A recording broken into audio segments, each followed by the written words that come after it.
আল্লামা মামুনুল হক কয়েকদিন আগেই তিনি তার ফেসবুক পেজের মধ্যে তার কর্মীদেরকে সতর্ক করে বলেছিলেন যে আমাকে যতই অ্যাটাক করা হোক, আমাকে যতই ভাবে অপমান অপদস্থ করা হোক, যতই আমাকে ছোট করা হোক, খবরদার তোমরা অশ্লীল এবং কুভাষায় এবং অশালীন ভাষায় তা প্রতিবাদ করবে না।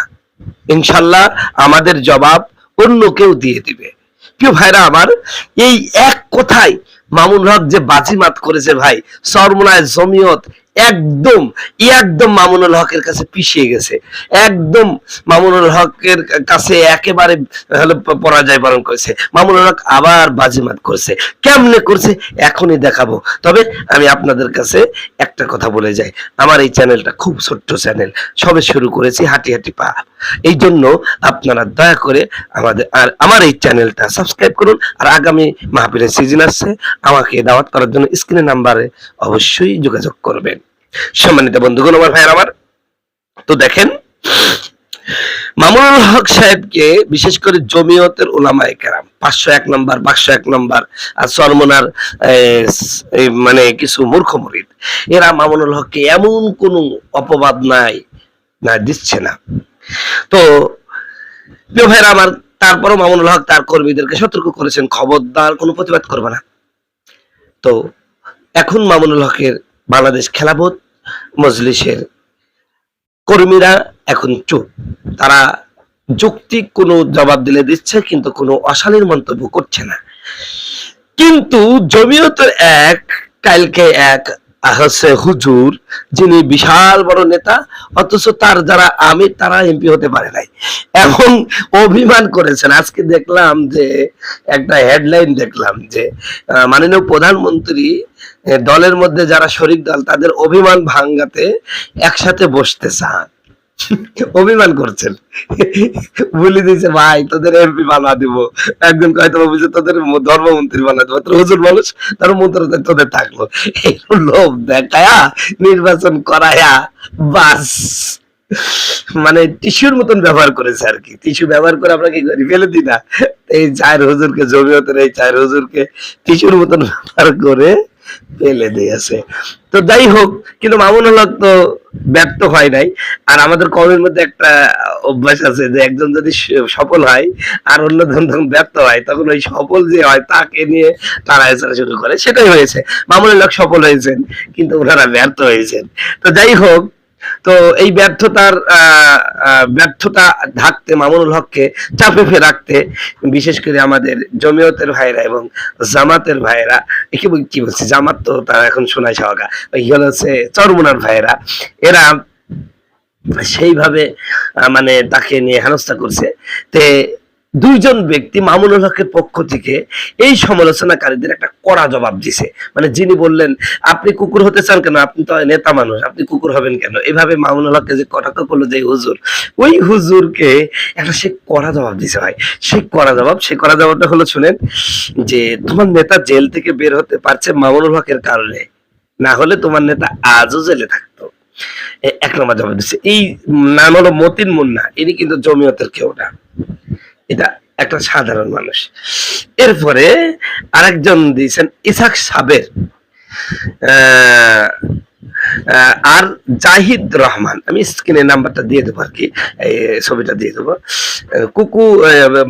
জাহিদ রহমান তিনি জবাব দিয়েছেন, কুকুর নাসিরউদ্দিন খান আসসালাম ইয়া আহলাল কুবুর, এইভাবে জবাব দিয়েছেন। আর ইসাক সাবের তিনি জবাব দিয়েছেন মামুনুল হকের পক্ষ নিয়ে, তিনিও কিন্তু বাংলাদেশ খেলাফত মজলিসের কেউ না, একজন সাধারণ মানুষ। তিনি জবাব দিয়েছেন, আপনার সন্তানকে প্রয়োজনে কুকুর বানান, তবুও জমিয়তি বানায়েন না। আপনার সন্তানকে প্রয়োজনে কুকুর বানান, তবুও জমিয়তি বানায়েন না। প্রিয় বন্ধুগণ, আমার ভাইরা আমার, এই যে এরপরে লেখছে হুসাইন আহমেদ, তিনি বলছে ইতা কি জাত পোস্ট। জবাবে হুসাইন আহমেদ কে জবাব দিয়েছে ইসাকে নাসির খানের মতন কুকুররা যখন, এরপরে আর কি দেখা যাচ্ছে না আর কি। তো যাই হোক ভাই, এই যে জবাবগুলো দিলেন, এগুলো দেওয়ার পরও যারা মামুনুল হকের পিছনে লাগবে, আমি মামুনুল হক সাহেবকে একটা উদাহরণ দিই যে হাতি যখন রাস্তা দিয়ে যায় পিছন দিক থেকে কিছু হলে কুকুর আছে যারা হাতিকে দেখে কেউ কেউ ঘেউ ঘেউ করতে থাকে। হাতি কিন্তু ওই কুকুরের দিকে কখনোই মানে তাকিয়েও দেখে না, ওর মতন চলতে থাকে। তো আপনি এখন কওমি অঙ্গনে একজন হাতি, আর যারা এই যে ঘেউ ঘেউ করছে জমিয়ত বলেন, চরমোনাই বলেন, আরো যত, এরা ওই রকম কোয়ালিটির, ওরা ঘেউ ঘেউ করবে, আপনি কোনো কর্ণপাত করবেন না। আপনি যে নীতির উপর রয়েছেন এবং আপনার কর্মীকে যে কথা বলেছেন, এই এই কথার উপরে যদি আপনার কর্মীরা থাকে, ইনশাআল্লাহ আপনি আরো এগিয়ে যাবেন। এবং আমি বিশ্বাস করি আরো 10 বছর পর বা 20 বছর পর আপনি জামাতকেও চ্যালেঞ্জ করতে পারবেন ইনশাআল্লাহ। সম্মানিত বন্ধুগণ, আমার ভাইয়েরা, এই যে মামুনুল হকের পিছু যে জমিয়ত এবং চরমোনা কোনোভাবেই ছাড়ছে না, এজন্য আমি একটা গল্প আপনাদের সামনে পেশ করতে চাই। সেই গল্পটা শেষ করেই আমি আমার বক্তব্যের ইতি টানবো। সম্মানিত ভাইয়েরা আমার, এক ছাত্র পরীক্ষার জন্য গরুর রচনা মুখস্থ করে পরীক্ষার হলে ঢুকলো, কিন্তু প্রশ্নপত্র পাওয়ার পরে দেখলো রচনা এসেছে কুমির সম্পর্কে। কুমির সম্পর্কে রচনা এসেছে। তো এ তো মহাবিপদ। ছেলেটা টেনশনে পড়ে গেল, রীতিমতো ডিপ্রেশনে পড়ার দশা।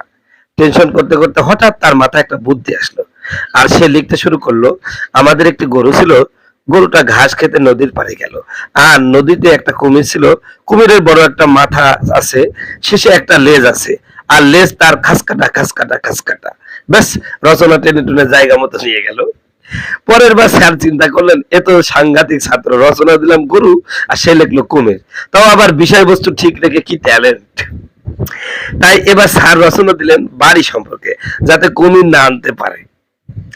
তো বন্ধুগণ, আমার ভাইয়ের আমার, ছাত্র এবার লিখলো, আমাদের একটা বাড়ি আছে, বাড়ির সামনে আছে উঠান, উঠানের পাশ দিয়ে বয়ে গেছে ছোট্ট একটা খাল, খালে আছে একটা কুমির, কুমিরে আছে বড় একটা মাথা, পেছনে আছে লেজ, আর লেজ তার খাসকাটা খাসকাটা খাসকাটা।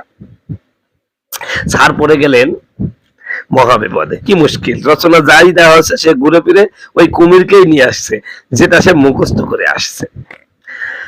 তো দেখো, তাই স্যার ভাবলেন এবার আর খাল বিলের আশেপাশে কিছু দিবেন না, যাতে কুমির না আসতে পারে। তাই এবার দিলেন ইতিহাস নিয়ে, পলাশির যুদ্ধ। প্রশ্ন পেয়ে ছাত্র লিখলো, পলাশির যুদ্ধ সে এক রক্তক্ষয়ী লড়াই।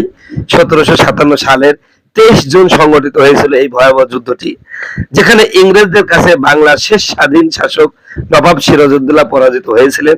পরাজয়ের সবচেয়ে বড় কারণ ছিল মীর জাফরকে মন্ত্রিত্ব দেওয়া। আর মীর জাফরকে মন্ত্রিত্ব দেওয়া ছিল খাল কেটে কুমির আনার মতো। যেই কুমিরের একটা বিশাল মাথা আছে, শেষে একটা লেজ আছে, আর লেজ তার খাসকাটা খাসকাটা খাসকাটা। স্যার বেহুশ। এখন কথা হলো, বর্তমানে আমাদের দেশেও রচনা মুখস্থ করা কিছু রাজনীতিবিদ তৈরি হয়েছে আর কি, যারা মুখস্থ করে নিয়েছে মামুনুল হক মামুনুল হক মামুনুল হক। অর্থাৎ এদের কাজই হচ্ছে মামুনুল হককে থামিয়ে দাও, মামুনুল হককে দমিয়ে দাও। ইফতার মাহফিল হচ্ছে, তবু মামুনুল হকের বিপক্ষে বলো। আকিদার বয়ান হচ্ছে, সেখানেও মামুনুল হককে থামাও। দলীয় কাউন্সিল হচ্ছে, সেখানেও স্টপ মামুনুল হক এর গান গাও। শেষ কথা, ইতিহাসই বলে দিবে কে কোথায় থাকবে। So no tension, to work and well your own machine. Jazakumullah.